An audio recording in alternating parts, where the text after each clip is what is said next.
Dinsdag 27 Februarie, ons gaan aan met Destiny at thy call we shall not falter. The Botswana and South African Air Forces conducted a combined search for the missing King Air. Bits of news on the missing aircraft and crew soon started filtering through intelligence channels. Tom thought that his promise to Savimbi to retrieve information about the diamonds from the imprisoned Mamba was forever gone. He was halfway through his second beer when the newly appointed intelligence officer brought a signal report originating at their fort in Rundu into the pub. This was normal procedure to ensure minute-to-minute knowledge of any and all activities that might be of importance. Peter Fourie read through the signal, thought nothing of it, and was about to hand it back to the intelligence officer when Tom took it from his hand. He had been reading over Pete's shoulder. He read the signal again. It was a report that UNITA soldiers had seen an aircraft at low level, which fitted the description of a King Air a mere 6 hours earlier, and it was heading north. Tom asked for an immediate meeting with General Durant and Major Fourie, who frowned at his request, as they were still celebrating the success of the rescue mission. Drinks in the hand, they sauntered over the operations room. "This better be good, Tom," growled the general. "I hate leaving a good party." "General, I cannot help thinking about the missing King Air with General Mamba on it," Tom began, standing in front of the map of the operational area covering the whole wall. "So far, the search has no results, none at all. Yet, on the very same day that the plane disappeared, a King Air was seen flying north towards Kasinga. Can be military intelligence on their way to Savimbi or one of his cohorts," Peter interjected, and Tom nodded. "Could very well be the case, but why then report the sighting, except if it was way off course to the west of the normal routes? And that means any destination except Jamba." Tom indicated the key areas on the large-scale map. But King Air ZSGJV did not refuel in Maun, according to reports. It left Windhoek, presumably full to Mariental, from there to Maun in Botswana. On its way back to Windhoek, it disappeared. It was the same King Air noticed north of Rundu. We must presume that it refueled in Rundu. It had to. Was it fully filled before takeoff from Eros? The general sounded a bit dubious, but Tom got his attention. "It was, General," Tom answered, and for that very reason, I asked the officer on duty at Rundu Airport to check whether or not a King Air fitting the description did by any chance refuel there. And I'm still waiting for a reply, sir, but I'm fairly certain of my assumption. And if there wasn't a plane, then my theory can be abandoned, sir. But what if it is the same plane? Why would they fly north?" "Then, sir," Tom answered, "they are going for the diamonds at Kasinga." His seniors stared at him, the drinks forgotten, the implications slowly registered. The realization that Mamba could not do this alone, that the intelligence personnel with him must be involved, and that this was a carefully made plan. "We'll have to go after him," Tom said. "I need your approval." At that moment, the door burst open. They all turned to the signaller on duty. "King Air ZSGJV refueled at Rundu late yesterday." General Oxtirand slowly put his glass down, looking at Tom first and then at Major Peter Fourie. "Go get them," he said. "I need to make a few urgent calls to Pretoria." "Close the bar," said Peter Fourie. "There is work to be done." Chapter 16. Techamatete, Last Light. They had parked the King Air at the end of the runway, on the gravel under a large tree, furthest away from the village, and much to their relief, the immediate area was deserted. They knew that the militia would come looking for them, for surely the aircraft was heard and probably seen. For that very reason, everyone was dressed in olive drab uniforms, similar to those worn by the Cubans. Each carried an AK-47, and both Harrison and Mamba were sporting a Makarov 19mm pistol. Compliments of Major Connolly, who had selected the uniforms and weapons a few months earlier, after it had arrived at the fort as part of loot. To smuggle it away and hid it was the least of his problems. As part of the deception, he even secured a looted Fapla HF radio from an unsuspected signaller at Oshikati who thought nothing about it.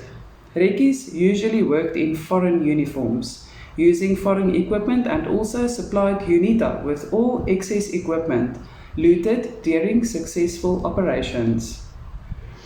Harrison Pote was extremely agitated that his pre-arranged informers were not at the airport when they landed.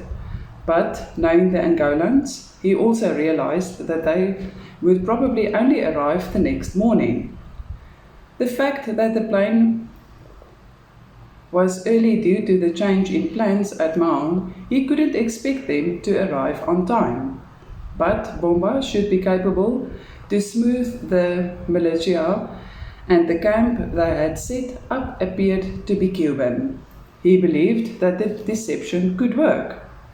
Still, it was an eerie feeling to be deep inside enemy territory, and the idea of spending the night there was both unwanted and scary. But they had no choice, and as soon as his informers had arrived in the morning, they would be on their way to Kasinga to lift the diamonds. It would probably take them the best part of the day. They are watching us, Mamba said later, where they were seated around a campfire. Do not move, just continue as normal.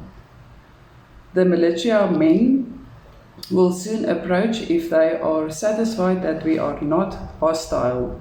It was another 10 minutes before two men in ragtag clothes appeared at the edge of the light. Their AKs shiny with use, yet ready and deadly as could be. Bonoit, Mamba said without looking at them. Why did it take you so long to get here? Do I detect a lack of devotion towards Comrade President Dos Santos?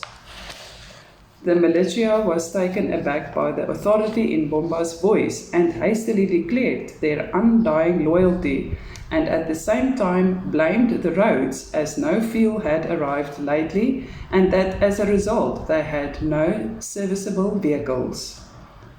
You should always keep a reserve for military emergencies, Mamba growled and stood up, facing the militias. Fortunately, you did finally arrive, and we could use your expertise tonight. Anything, comrade, the obvious leader of the two said. We know this area well.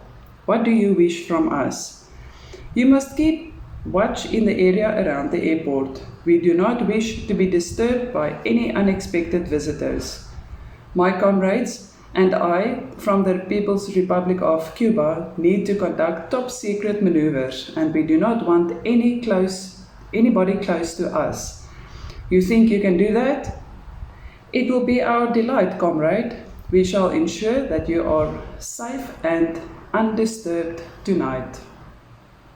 As quietly as they appeared, the two militias disappeared back into the bushes. Well done, partner, congratulated Harrison. You played it well. Jeremy Cogg came around with a bottle of Scotch whisky, poured a dram for each, one in turn. Harrison Pote lifted his mug in a toast to our success in the morning and on our last night as poor people. I'll drink to that, Connolly muttered. The conspirators lifted their mugs in a toast. Last night, as poor people. They were woken early the next morning by the sound of an approaching vehicle. To their delight, it turned out to be Connolly's informer, arriving in a right-hand drive old Toyota pickup that had clearly seen better days, and it was probably smuggled across the border from Southwest Africa. After a quick breakfast, they moved out on the feint back towards Katsinga. The pickup soon proved to be in a worse condition than they had hoped for. Twice the engine failed, and once they had a flat tire. Much to Harrison's chagrin, there was no spare and the tire had to be repaired there and then. It became a time-consuming trip. It was with a feeling of triumph that the Toyota finally spluttered to a stop near the wreck of the Lada Jeep at the Great Baobab Tree. Over the years, grass and shrubs had covered parts of the wreck. Very little was left of what was once a huge military base, and Mamba stood staring around for a few minutes, as if to orientate him as to how it used to be. Harrison Pote watched him closely. Ever since Mamba gave him the second half of the map, he had his doubts whether Mamba had been true to their agreement. And indeed, when the latter started counting the steps away from the wreck, he immediately knew that the second half of the map was a fake. Mamba had never intended for them to find the cache of diamonds. However, the situation has changed. Harrison grinned with satisfaction when Mamba knelt down on a spot 30 meters away. The map had shown the diamonds underneath the wreck. Something to bear in mind, he thought grimly. This is the place, Mamba said, wiping the sweat from his face. The sun was well past the midday mark and the heat was intense. Harrison beckoned to Jeremy Cogg and Connolly. Start digging, guys, it can't be deep. And as Mamba came back to him, Harrison admonished in a chilly voice. You have tried to bluff me, my friend. Mamba didn't reply. It was his plan all along to retrieve the diamonds for himself. Fortunately for me, the exchange was cancelled, continued Harrison, and now you are here with me. Fortunately, yes. Mamba did not look at him. He knew that the trust had been broken. Got it, Connolly shouted. It's here. Harrison and Mamba walked over. All 4 crates are on top of each other. Clear them out, guys. By the time they had retrieved the crates and loaded it on the back of the Toyota, they were drenched in sweat. Their limited supply of water was long gone, and the thirst became almost unbearable. Let us get back to the plane. We have to fly out tonight. Harrison rasped and prayed fervently that the pickup would not let them down, but it was too much to expect from the old vehicle, and it was boiling furiously only 5 kilometers down the road, and the water was finished. The driver apologized profoundly and set off towards the river to find water. When he returned half an hour later, he found Harrison and his group furious. I have specifically instructed you to arrange for a reliable transport, Harrison shouted at a crestfallen Connolly. Calm, stay calm, Mamba warned. We are all in this together, and we are almost there. The Toyota pickup spluttered alive after several attempts, and they continued their journey towards the runway at Cheche Mutete. Another flat tire and the driver's announcement that there was no more patch and solution brought the tempers to boiling point. It took 20 minutes to remove the tube from the tire, and the repairs were made with a short length of electrical wiring, tying the puncture hole in the small ball. Another 20 minutes to replace it, and they were on the road again. This time their luck seemed to hold, and as the sun dipped over the western horizon, the worn-out pickup spluttered to a next stop, to the plane where the anxious pilots were waiting. Their nerves were stretched to the limit, and they climbed without further ado into the cockpit of the King Air. The helicopter they had heard earlier could only spell trouble. The turboprops were already running as the 4 ammo crates were loaded in the rear of the plane. Jeremy Clark was the last to get into the plane, and he shut the door. The rest sank into their seats, tired, sweaty, thirsty, but they were aboard and safe. Harrison leaned over and lifted the lid of the top crate. Once again, the sparkle and the magnitude of what they had just accomplished was dazzling. "We're home, boys. We've done it." The King Air rushed over the runway at Teka Mutete as the pilots pushed the throttles to full power. Mamba took the first flight from Lubango to Kahama. The short trip on board the smaller and slower Antonov was frustrating. He wanted to be at Kahama at first light, and it was closer to 9:30 in the morning when they landed on the southern strip of the twin runway. He had always been fascinated by the Cuban Air Force base at Kahama, the MiG-21 fighter interceptors, and lately the increasing number of MiG-23s as they were parked in their protective base to ward off any shrapnel in case of an attack, the modern radar facility midst of the runways. But today, he was in a hurry. He was anxious to get on his way to Kasinga, after learning that Matthias and the rest of his unit was at Kahama. He had changed his plans and flew there instead of Matala. He knew he could rely on his old friend Colonel Donasio to supply him with at least an M18 helicopter. But the delays at Lubango had frustrated him. How one could fight a war with such a laid-back laziness? Or was it just plain stupidity?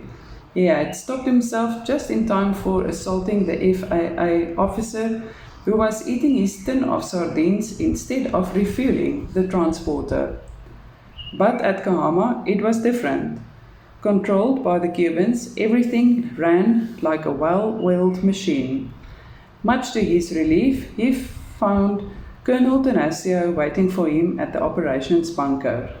But again, he was frustrated when his old friend informed him that the M18 was out on a casevac of a Cuban patrol, bumping in a South African armed squadron near Humbe.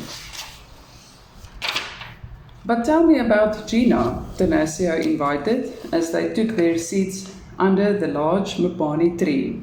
"Is she well? What are your plans?" Despite his impatience, Mamba smiled.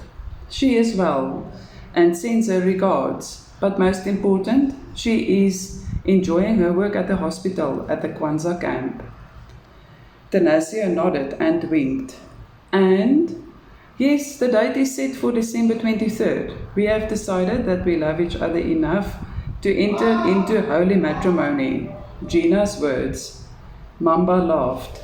"She's Catholic, so we'll do it her way, the Cuban way. Fortunately, you Cubans don't ask Lobola.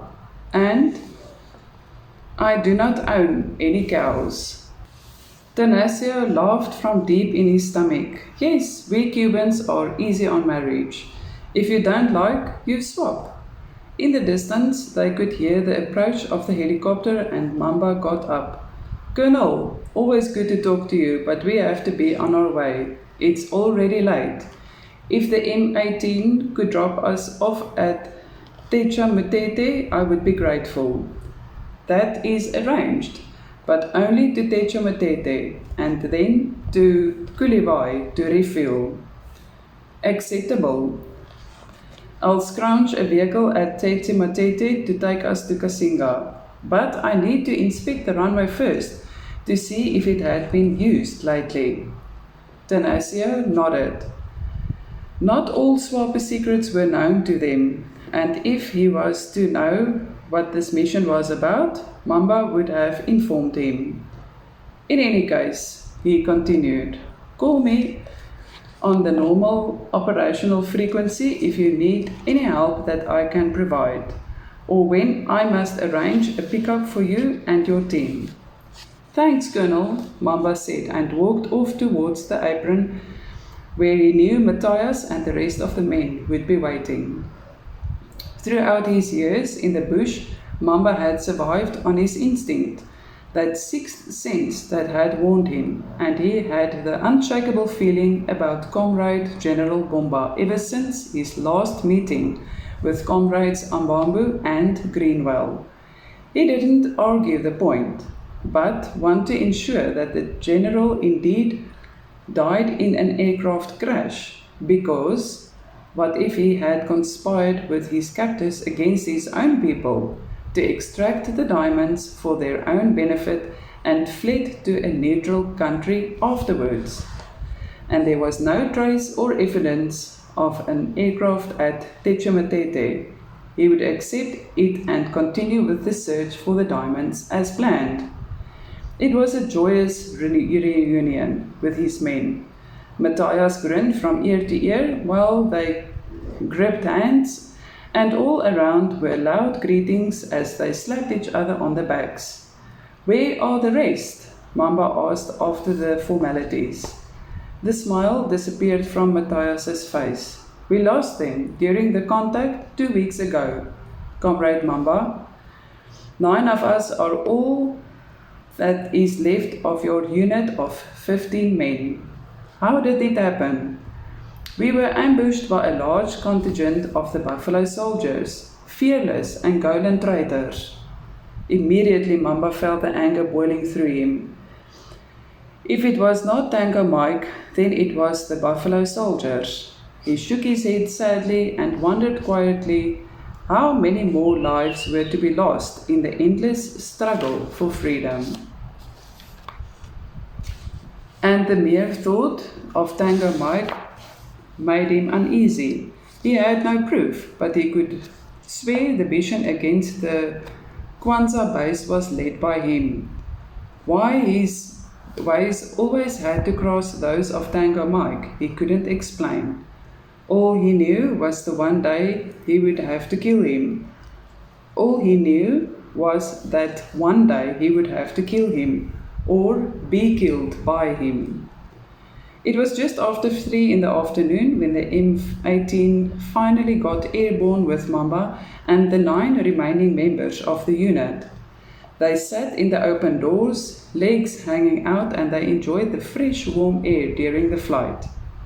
Just after 5 o'clock, they approached the village of Techamatete from the southwest. He had briefed the pilot before the flight, explaining that they must be dropped halfway between the village and the runway. He needed a quiet approach. If Comrade General Bomba conspired with the enemy, they would have landed there. And that was where he wanted to surprise him, if, of course, they were still there. The chances were slim, but he also needed proof. And if he should find any evidence of a plane being there, he could assume that the diamonds were taken. The ungainly M18 landed in an old Mahangu field, and Mamba jumped to the ground. Behind him, his men followed, fanning out into a natural defense to his sides. As soon as the M18 disappeared over the treetops, Mamba signaled his men forward. They walked in a V formation as they approached the runway. He maneuvered his team so that he was directly on a runway gravel. The rest fanned to his left and right with at least 2 men in the veld beyond each side of the cleared areas. Less than 100 meters from the beginning of the strip, he saw the marks. Unmistakably were the imprints where the tires hit first.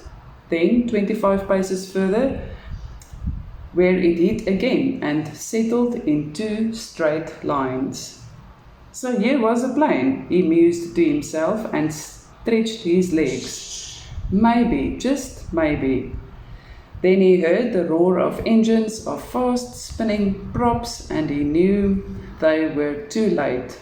He started running to his left, to the soldier nearest to him, the one with the PKN machine gun. Mamba dived at the soldier and ripped the weapon from his hands of the astonished man and swung around. The King Air was airborne. He fell backwards on the ground, on his back, and kicked both feet out against the bipod of the gun and started firing. He screamed in anger and frustration, keeping the trigger in, kept on firing the PKM at the passing plane 50 feet up in the air, until the belt was empty. The King Air turned east. He had lost again. He dropped the overheated machine gun and got to his knees. He sat like that for 15 minutes before turning to Matthias. We'll cross the furthest side and camp there for the night. I need 2 men to approach the town immediately, and they must bring me a good, serviceable vehicle. Anything. I want to be at Kasingo tomorrow morning. He knew that Comrade General Mamba, war hero of the SWAPO movement, betrayed his cause and his people. Once he could confirm that the diamonds were gone, he would notify the High Command at Kwanzaa Base. "Watch out!" shouted the pilot. "We've got company." Harrison lifted himself and saw the figure in the middle of the runway. "Pull up! Pull up!" he screamed, and then they were airborne.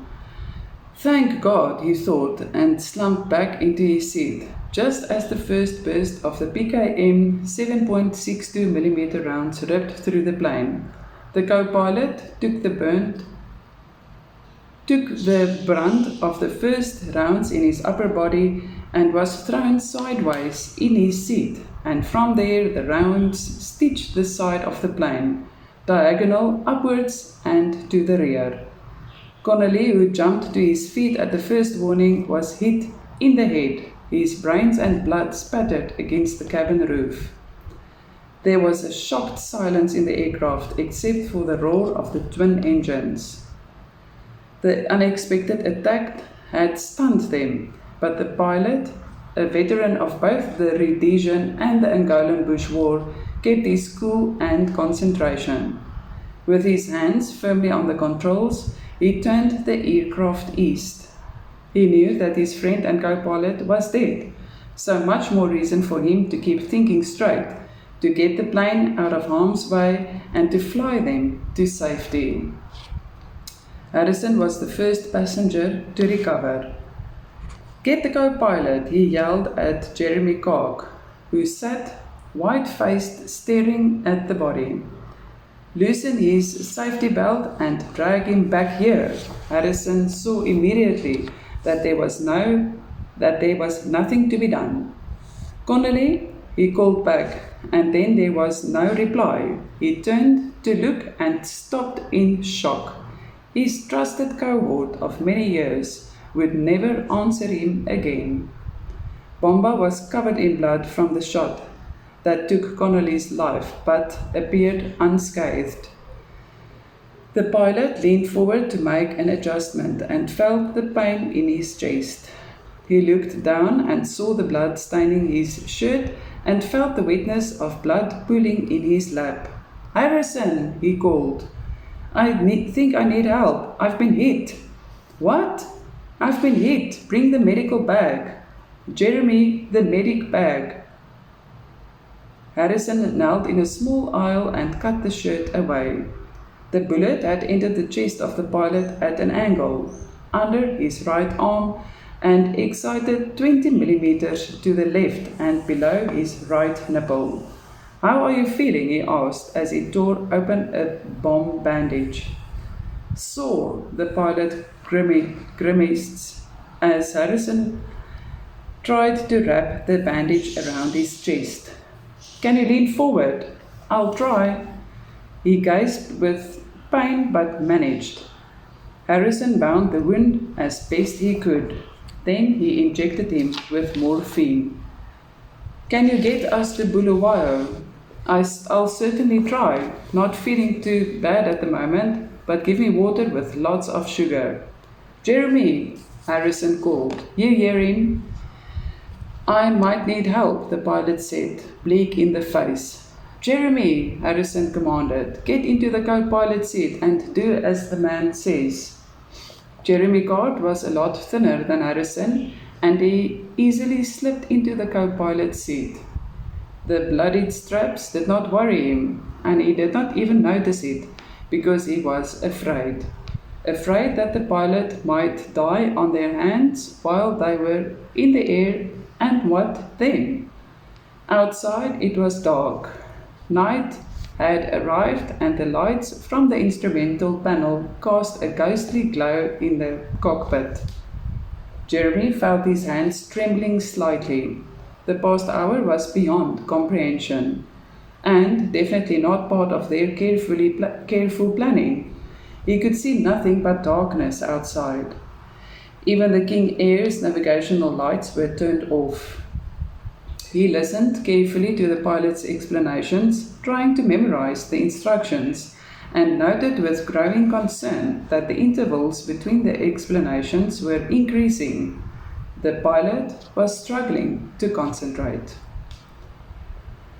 Daar sê 'n paar bietjie uitdagende woorde om uit te spreek en snaakse name daar in Angola, maar baie spanningsvolle verhaal en ek glo jy het dit saam met my geniet. Mooi aand verder, ek lees môre weer verder.